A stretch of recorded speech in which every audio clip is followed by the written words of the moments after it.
the good people of the social media world. My name is Scott Schiaffo. I'm a musician and actor, most known for a film called Clerks and for a musical act called Francis Fell. I just interviewed with Keith Andrew. He's a wonderful young man, and he's a very inquisitive guy, and I had a very good time being interviewed. So I highly, highly recommend you watch his interviews, or perhaps you'll be interviewed yourself sometime.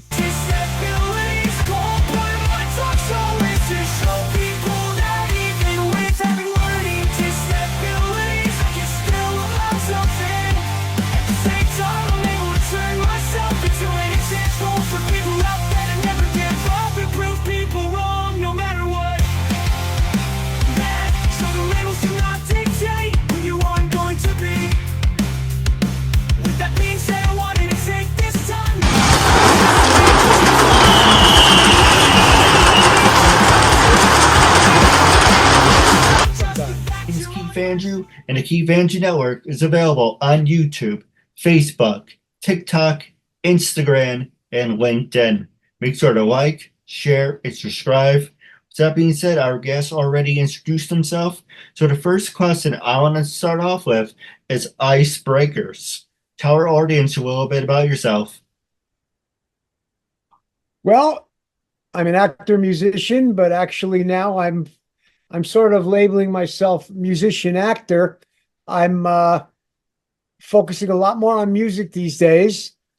I was very fortunate for a number of years, thanks to Kevin Smith's film Clerks, to sort of become in the character world, the character acting world. If you become part of a film where there's a memorable scene or character as a supporting player, that's really important for getting cast.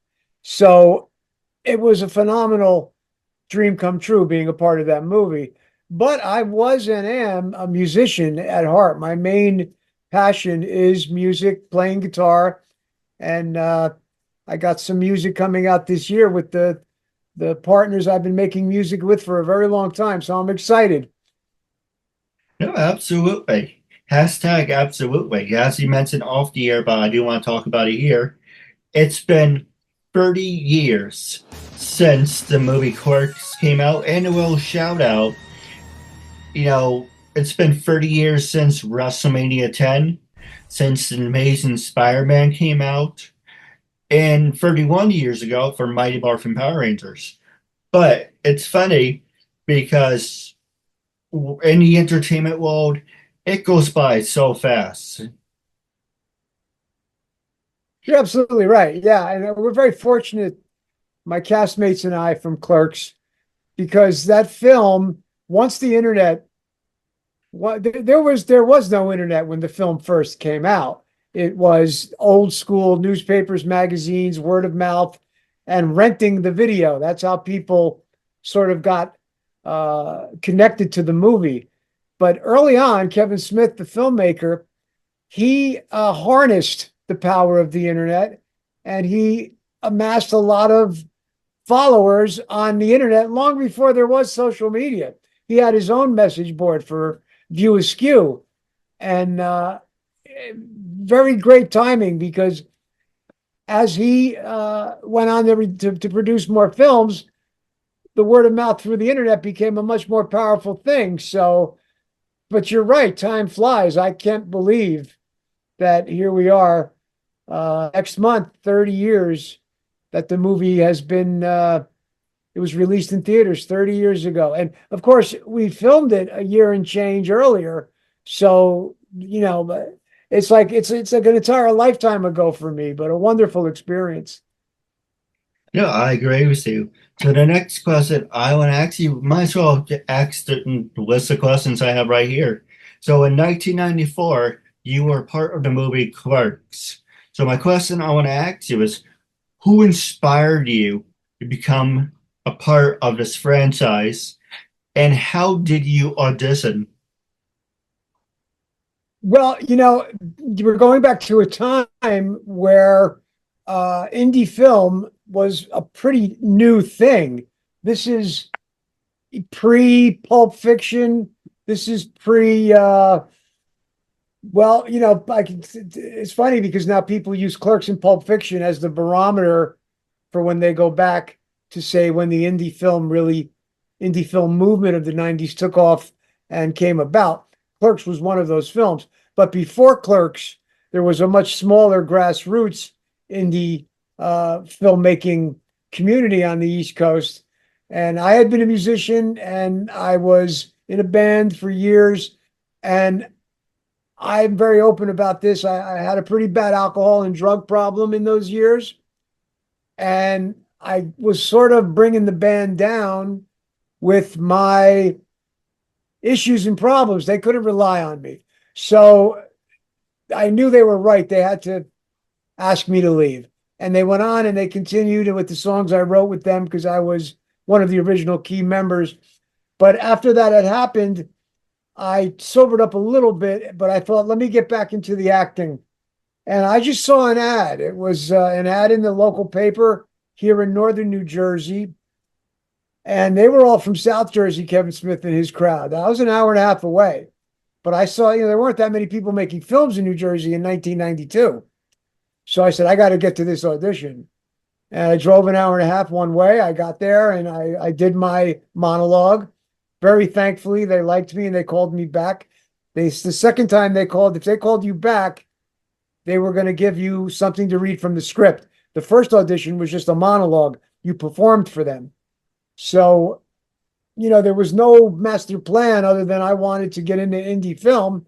And I saw the audition notice and I made it my business to get down there. And I was very fortunate that they picked me. I'm sorry. I think that was what the question was. How did I get involved Well, in it's Clerks, funny you right? should mention that because I looked up on IMDb and it actually under the subject trivia, you drove 2 hours to meet Kevin Smith for the auditions. So what can you tell us about that? Is it meeting Kevin or meeting the crowd or doing Well, the the whole audition? thing about driving 2 hours just to meet Uh, Kevin Smith. well, here's the thing. Obviously, or maybe not obviously, I let the viewers know. We're going back to a time before Kevin had been an established filmmaker. Clerks is the first film he did, and that's the film that established him. So we're going back to where we were all just starting out. We were all pretty green. Um, and back in those days, like I said, you're going back 30 years or so, there weren't a lot of people shooting independent films in New Jersey. There was a lot going on in New York, a little bit in New Jersey, Hoboken, northern New Jersey, where I'm from, this area, northern New Jersey. But there weren't that many films being shot. So when you heard of an audition for a film, you went and you got in your car and you traveled to that audition. So I made it my business to get there. And thankfully I auditioned and it went well. But again, long before Kevin was established, that was his first film. No, absolutely. Now, the next question I want to ask you is you are the first cousin of an actor and let's see, I wrote this. See, I can read my own freaking handwriting. You are the first cousin of an actor and an Emmy award-winning director as well. Well, he's I'm not sure he won the Emmy for directing. I'm pretty sure he won Emmys, multiple Emmys for his DP camera work.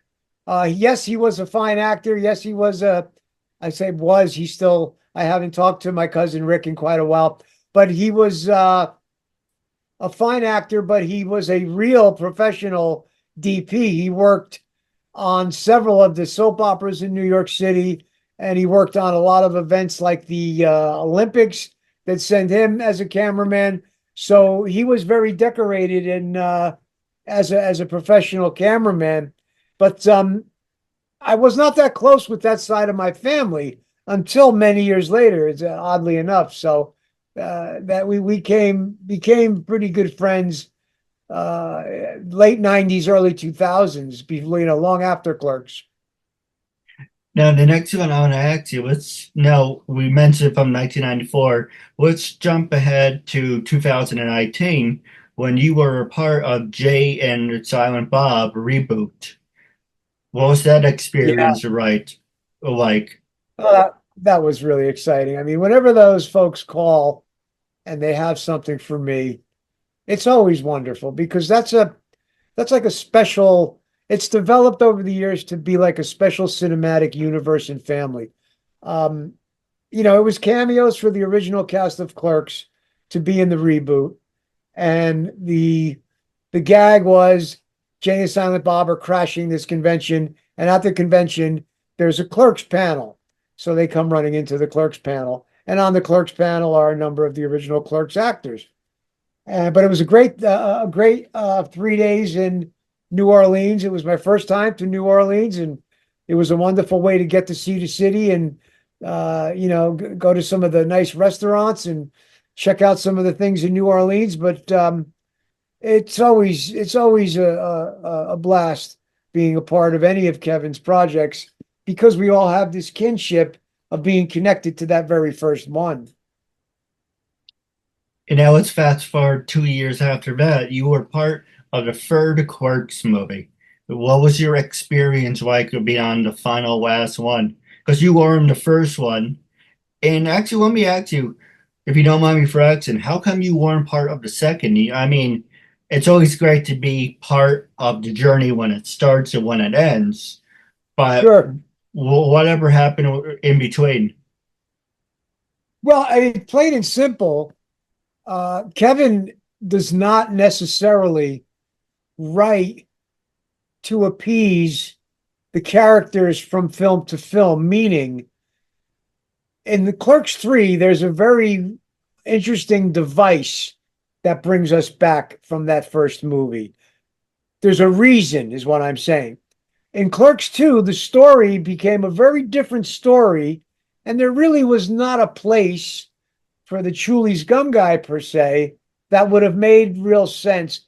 And Kevin, at that point in his career, not that he doesn't take his filmmaking seriously now, but he would not shoehorn an actor in to a part if they really didn't belong in the story for a reason, because he first and foremost is a writer. So that Chewlies Gum is alluded to in some things in the second one. In Yoga Hosers, there's Chewlies Gum posters up in that movie because they're in a convenience store. But it wasn't until the third one where the story made absolute sense to bring people back from the first one. Because essentially in the third one, they're shooting a meta version of the first one. So when they told me what it was for the third one, it really blew my mind. I never thought I would get to come back as the actor playing the Chewlies Gum Guy, because I'm really not coming back as the Chewlies Gum Guy, because we know the Chewlies Gum Guy was an actor in the original one. So now, in fact, it's even difficult when you start to explain it. It doesn't even make complete literal sense, but it's a real fun thing to have done, to play the actor that played a role, but that's really me. So it's very strange. Yeah, absolutely. So I wrote down four names, but we can get to these in a couple of minutes. But I just want to know real. I can speak. Holy shit! Sorry, so it's been one of those days. So I wrote down That's okay. four names: Jay, Brian, Kevin Smith, and Brian's girlfriend. I'm gonna butcher her name. Diana Um, Devlin. oh no, it's the other one here. Give me one sec. I wrote it down. Brian O'Halloran's longtime partner is Diana Marin. Devlin. If that, oh, Marilyn Giglio. Oh, you mean in the movie? Yes. I thought you meant in real life because Brian O'Halloran, the actor that played Dante, his real life long term partner, she's been in some of the movies as well. Her name is Diana Devlin. Oh, nice. Uh, yeah. Oh, okay. So that's Marilyn Gigliotti who plays Veronica. Of course, Kevin Smith plays Silent Bob, and Jay Muse plays Jay. Brian O'Halloran plays Dante, and they've all become very. I mean, I'm closest with Brian O'Halloran, really, because over the years we became a sort of road trip buddy team of doing doing the convention circuit together. And Brian has been very supportive and helpful to me doing the conventions because he kind of had his legs in the conventions earlier than I did. So we would do them together. He kind of showed me the ropes. And it's funny because I'm got a handful of years on him. I would be the older brother, but in real life, he is like the older brother, and he's always looking out for everybody. He's that way, but he's a wonderful guy. No, I agree. Don't mind me. I have a stupid reflection behind me. I'm just trying to get rid of it. Oh no, Okay, some looks fine here. so the next well actually while we're on the castmates, we might as well talk about it. Kevin Smith, are you guys good friends? Or are you guys on speaking terms?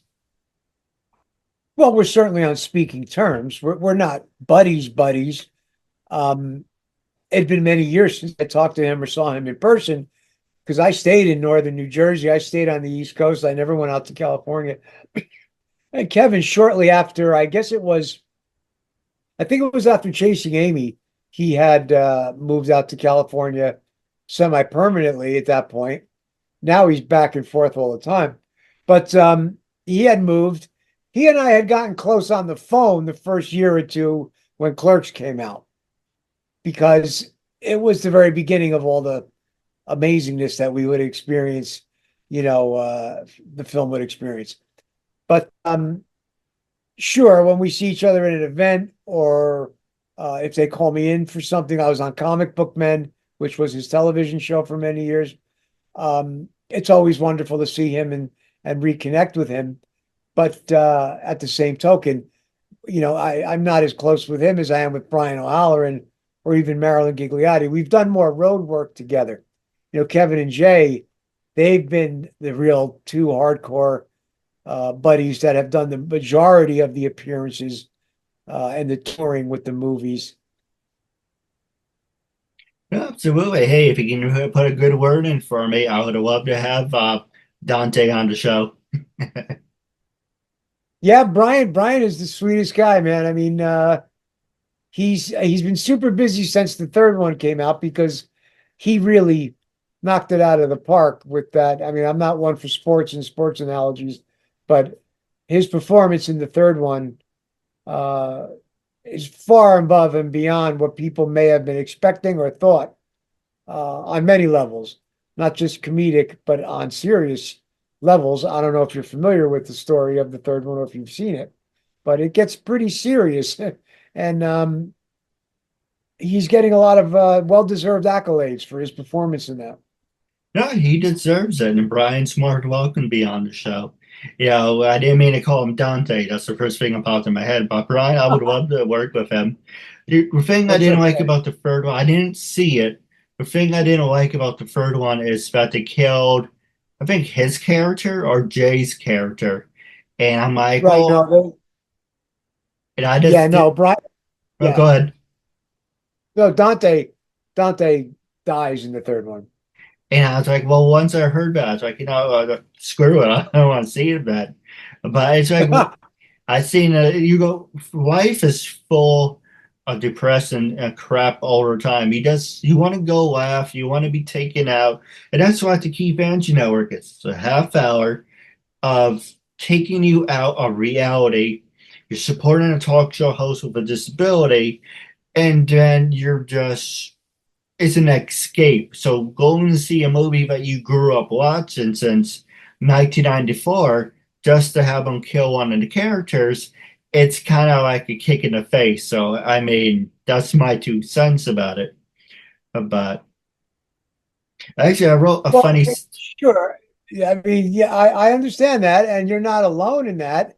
There were a lot of people who were saddened or hurt to find that out. But at the same time, there was a lot of story value in that happening. And in the movies, people who have passed come back as spirits and, they're not really gone. They're gone from the regular realm, but you see them in flashback, you see them in imagined scenes. So I would not doubt somewhere down the road, if we saw a part 4, that you would see the Dante character coming back to talk to Jay and Bob or whomever. Wouldn't surprise me either. Probably. But let me ask you this. I thought this was a funny thing you had to go through. And they said they sprung it on you at the last moment. So with that being said, while you were shooting at Lionsgate, you were told that you would have to go and jump through or crash through a nail shut screen door. So apparently that was at last minute. How did you and Brian react to that? Well, in all honesty, that's the movie called Vulgar. It's a Lionsgate movie called Vulgar that was produced by Kevin Smith and Lionsgate, written and directed by Brian Johnson, who's pretty much people know from Comic Book Men now. Yeah, that was really crazy because I'm not a very physical. I was never athletic, but I wouldn't say I'm unathletic, but I'm not an athlete. I was in much better shape at the time that film was shot. That's going back 20 some odd years, maybe longer. But when we got to the set, originally that scene, my character takes his child hostage. There's a shootout with the police. He's holding his child. He's got a gun. And Flappy the Clown saves the day. And in the script, in the script, it was written that Flappy goes to the garage, finds a sledgehammer, comes, gives the Travis character a smash in the leg, and that's the end of it. But as they were thinking it through, they thought, it would be much more visual and more exciting to have you get tackled through the screen door onto the front steps of the porch, onto the front yard, and then have the police all come in and tackle you. And I thought, okay, well, that sounds great, but there was no budget for stuntmen and there was no time. I agreed to it, and Brian O'Halloran, being the great trained and prepared for anything type of guy, I call him MacGyver. He was ready for the stunt because he had done some stage combat. I hadn't. I had just done some real life, physicality. I was no stranger to. I was no stranger to getting into altercations with the police at that point in my life. But long story short, as they're getting ready to do the scene and as they explain to us how it's going to go, they had 2 or 3 screen doors that were wooden screen doors that were prop screen doors. And what they were doing was, they were nailing them shut. I'm sorry, my monitor got unplugged. They were nailing them shut, and they nailed them shut so that when the force of Brian's character, Vulgar the Clown, actually Flappy the Clown, because it's 2 different clowns, as the force of Flappy the Clown tackling my character, Travis, we would blow through the screen door. It's like the screen explodes. We hit a mat that's on the porch, bounce off of that onto the front lawn. And now, just before they roll the first one, and they didn't have they didn't have the luxury of several takes. B, we didn't have stunt people. So as they're getting ready, they're calling out, and the local ambulance, they had them there. So now the ambulance is out front.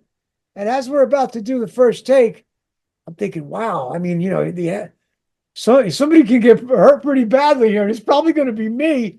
But, I'm a method actor, and I wouldn't mind taking a few bruises or whatnot to get a great take. But I didn't have time to really be too scared or to say no at that point. I just trusted Brian. And he discussed with me how he would do it and how I would have to hold myself. So sure enough, we do the first take. We did a take that was a test take, but they filmed it just in case. And he came running up behind me. He tackled me. The force of both of us, we went through that door, splinters flying, screen, wood flying, bounced off the mat onto the front lawn. And it worked great. And they're like, all right, awesome. Now, and I got a cut on my neck, small, not a big deal. You could actually see that little scrape in the take that they used because that was the rehearsal take. So the actual take, you see, I got a little scrape on my neck when they start approaching my character. The second time we did it, it went really well. Again, thankfully, nobody got hurt. But, we came blasting through that door onto the mat. And then all the police, like 10 or so policemen, uniformed policemen come and tackle me on the ground. It was very exciting. And, you're young and crazy. You don't think twice. Somebody could have gotten hurt pretty badly, but thankfully nobody did. And it definitely makes a much better film moment. It's got action, somebody hitting somebody with a sledgehammer. Okay, that is what it is. But to see two guys come crashing through the screen door and tumbling down the stairs, that's a lot more action packed, I would never do that now at 60 years old. No, absolutely. Now, my last question I want to ask you, when I first approached you to be a guest on my talk show, what made you say yes? How do you feel now? And would you recommend it to other people? Oh, I certainly would recommend you to other people. And I really appreciate you reaching out to me to ask me if I'd like to come on and get to discuss the things I love and get to do, which are films and music. I'm very fortunate to have had I have a grassroots career. Obviously, I'm a supporting actor and I'm a musician. I'm not somebody who, gets mobbed at the 7-Eleven or whatever, but I feel very fortunate and blessed to just have what I've had over the years. So I'll be honest with you, unless somebody has an attitude that I don't particularly care for, or if they're rude in some way, I tend to say yes much more than I say no. As I'm getting older, I am a little more discerning. But I was very impressed by you, and I wanted to be supportive as well. And I thought, let's do this. So that's why I said yes, and I'm glad we worked it out, and I'm glad we got to talk. And I want you to really embrace what you're doing because it's wonderful to do your thing, man. We all have challenges, whether they're obvious or not to others. Every single one of us has some kind of challenge we're working through every day. And you can't let anything go back from what you want to do, especially if you love those things. So, kudos to you, man. No, absolutely. Don't mind me. I don't usually move around this much. I haven't done my interviews as of late. On Zoom, I've been obsessed with TikTok. So I'm just been Ah, trying to get back into the rhythm. But I do have some great ideas so I talk to you about off the air. How can our fans and listeners follow you on social media? well, Scott Schiaffo, if you Google me, you'll get way more than you ever bargained for. So it's easy to find me on social media. It's my name in Facebook, my name at Instagram, my name at Twitter, although I don't even, is it called Twitter anymore? Just X? I don't use it. I don't really use Twitter anymore. Occasionally I might put something on there, but that got way too crazy for me in terms of the political division and craziness. And I don't want to get into that with people. I really don't. It's caused a lot of trouble for a lot of people. But so I've kind of shied away from Twitter or X, but I'm easy to find on Instagram, easy to find on Facebook, just my name. I don't have a blue check. I didn't bother getting too official because I figured who would pretend to be me? It would kind of be ridiculous, although there have been some weird accounts. But so I'm easy to find, and I have my own .com, scottschiaffo.com, and there's links to everything that's official. But Francis fell. Francis fell. Francis, like Francis Bacon, Francis, Fell, francisfell.com. That's the musical project I'm working on that I've worked on for a number of years in my life. That means the world to me. This year, my partners and I have finally hunkered down to put out some music in a very professional way. So October 10th, Francis Fell music will begin to drop everywhere music is sold, streamed, and listened to. So I'm very excited about that, and I appreciate you giving me a moment to promote. No, absolutely. I do have a couple questions for you. By wrapping up, our goal is to reach 500 to 1,000 views.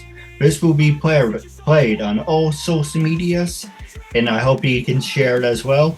And I can't wait to do a part 2. So until we meet again, thank you for supporting the Keith Andrew Network, and until we meet again, I'll catch you later. Thank you, All and right. have a good night. My message is all that matters.